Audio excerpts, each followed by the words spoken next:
Hi guys! Welcome back to my channel. Again, my name is Jap. Kumusta po kayong lahat? Okay, so yan guys, maraming salamat po sa walang sawang pagsubaybay sa ating pong daily love reading. And kung ikaw ay bago pa lang sa ating channel, mag-subscribe na po kayo. And i-click mo na rin yung ating notification bell para lagi kang updated sa ating mga bagong upload. Okay, so yan guys, tignan natin kanina bang love reading itong masasagap natin ngayon. Okay, kanina po itong love reading. Okay, so guys, meron tayong I like you. Someone likes you. Romance is blooming. Pan flirting, want to date. So, someone you. Meron daw guys nagkakagusto sa inyo.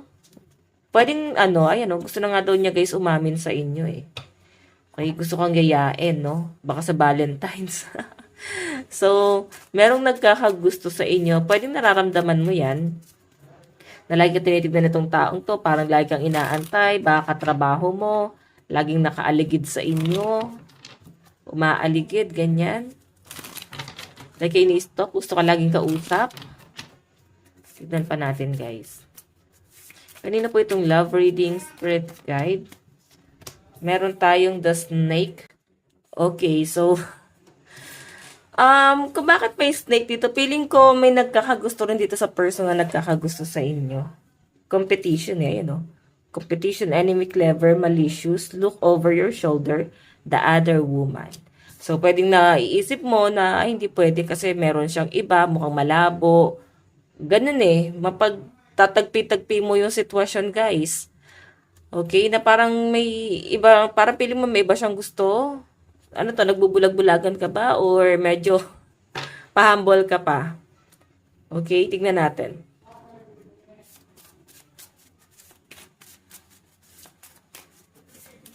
Tignan pa natin anong ipapakita dito. Spirit guide.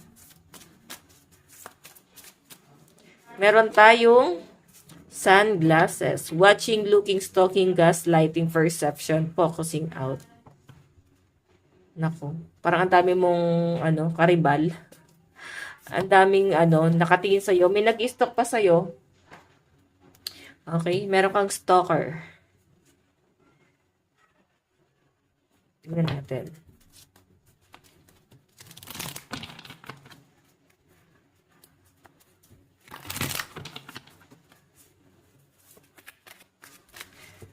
Okay. Kanina po itong love reading spirit guide. Meron tayong 5 of cups. Naku. Parang iniisip-isip ka nitong taong to. Nangihinayang siya, no? Siguro kasi umiiwas ka. Nararamdaman niya yung pag-iwas mo, paglayo mo. Kasi nga, pwedeng nagkakaroon kayo guys ng, misunderstanding. Okay? Yung iba sa inyo, pwedeng katrabaho mo to. Hindi kayo guys nag-uusap sa trabaho. Hindi kayo nagpapansinan. Kasi nga mukhang may issue sa pagitan yung dalawa. Okay? Tingnan pa natin. The moon. May nalaman ka siguro na parang nagsisinungaling sa itong tao. Or baka may nalaman ka na tungkol sa kanya. Na yun ang naging dahilan kung bakit umiiwas ka. Medyo na-disappoint or pwedeng naano ka sa kanya. Ang tawag dito, parang na-fall out of love. Parang nawalan ka ng gana. Parang, ayun nga, na-turn off ka sa kanya. Okay, tignan pa natin. Meron tayong, kaya nahihirapan yung person na to. Hindi niya alam kung paano kanya i-win back. Kasi parang wala pa man din. Biglang may pag-iwas. O, the lovers. Naku. Yung iba sa inyo, pwedeng karelasyon mo yan. Pero, pwedeng ito kasi, may nagkakagusto sa person mo, kaya lumalabas yung the snake dito, pwedeng na-stalk mo, pinagdudahan mo, hinanap mo, tas parang tama yung duda mo. Okay, yung iba dito guys na pwedeng karelasyon mo to. Yung iba naman sa inyo guys, walang relationship. Okay, and baka may nagkakagusto nga sa person mo, pwedeng baka third party na yan kasi nandiyan the snake or pwedeng inaangkin niya yung person mo. And pwedeng ito yung nalaman mo kung bakit ka nadidisappoint ng ganito. Okay na parang bakit nagsinungaling sa inyo yung person mo? Bakit niloko ka niya? Matindi siya naging tapat sa inyo? medyo stuck ka dun sa sitwasyon ngayon. Kasi magkasama pa rin kayo. Kahit na magkasama kayo, nandun pa rin sa point na hindi mo maalis, no? Hindi mo maalis sa sarili mo na mag-overthink. Okay? Napag-isipan siya na baka hindi pa siya guys nagiging faithful, pwedeng paulit-ulit niya pa rin gawin. Magdududa ka sa kanya eh. Every time na papasok sa trabaho, nandun sa point na mapag-iisipan mo talaga ng masama tong si person. Okay, nandun yung takot mo na. So, alam mo parang hindi mo siya kailangan bantayan. Kasi the more nababantayan mo yan, mas lalo yan guys, manggagalaitin na kumawala. Hayaan mo. Pero ikaw yung nasasaktan kasi.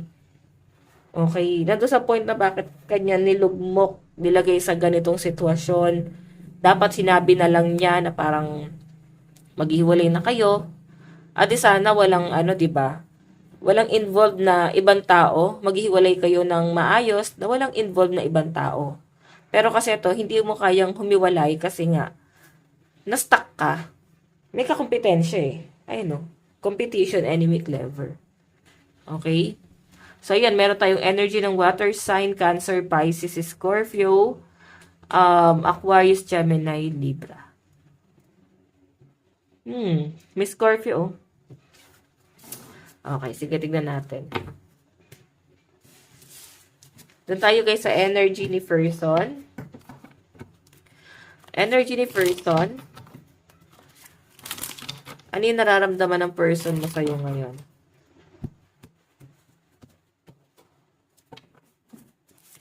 Nararamdaman ng person mo sa'yo ngayon?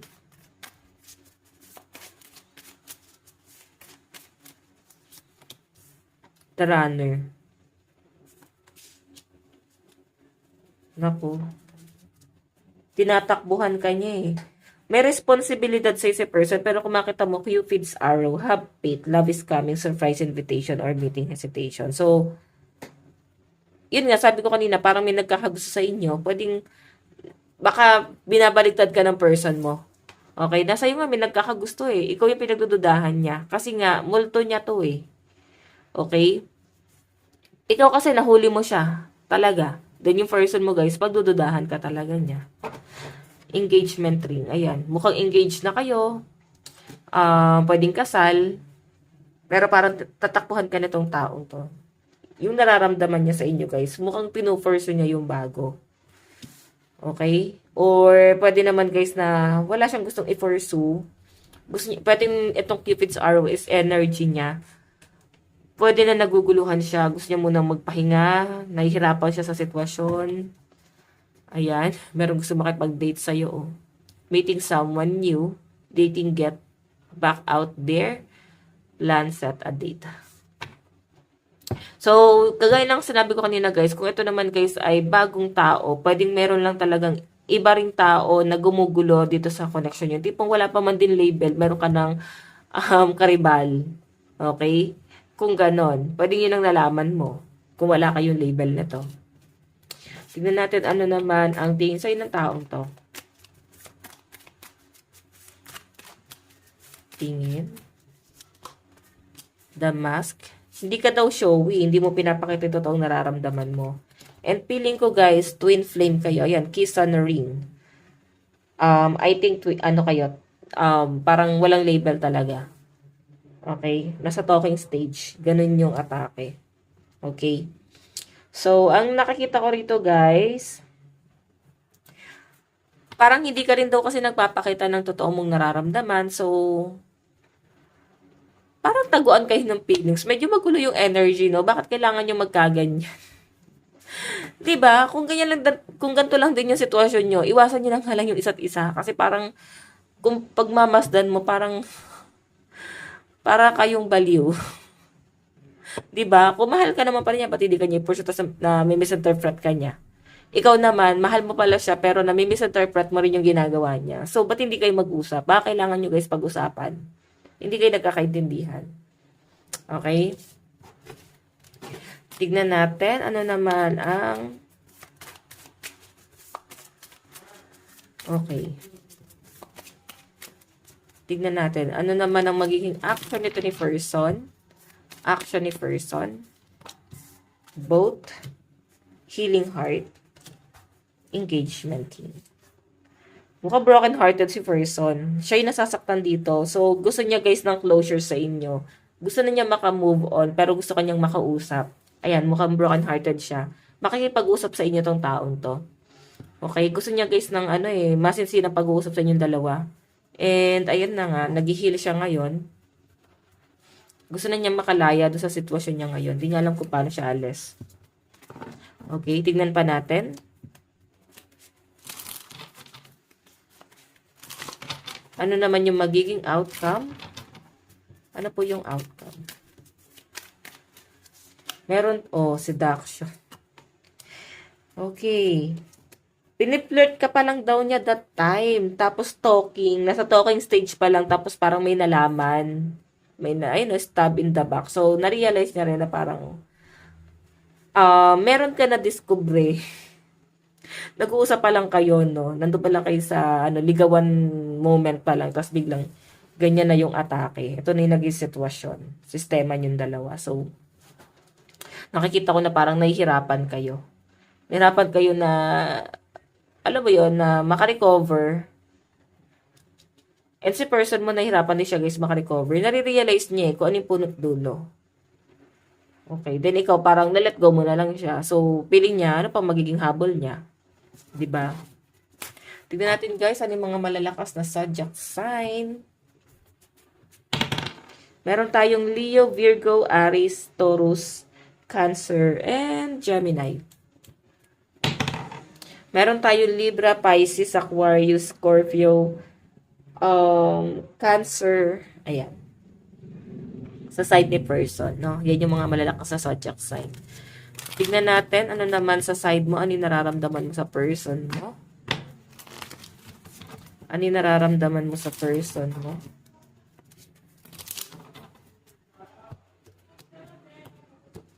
Okay, ano yung nararamdaman mo kay person?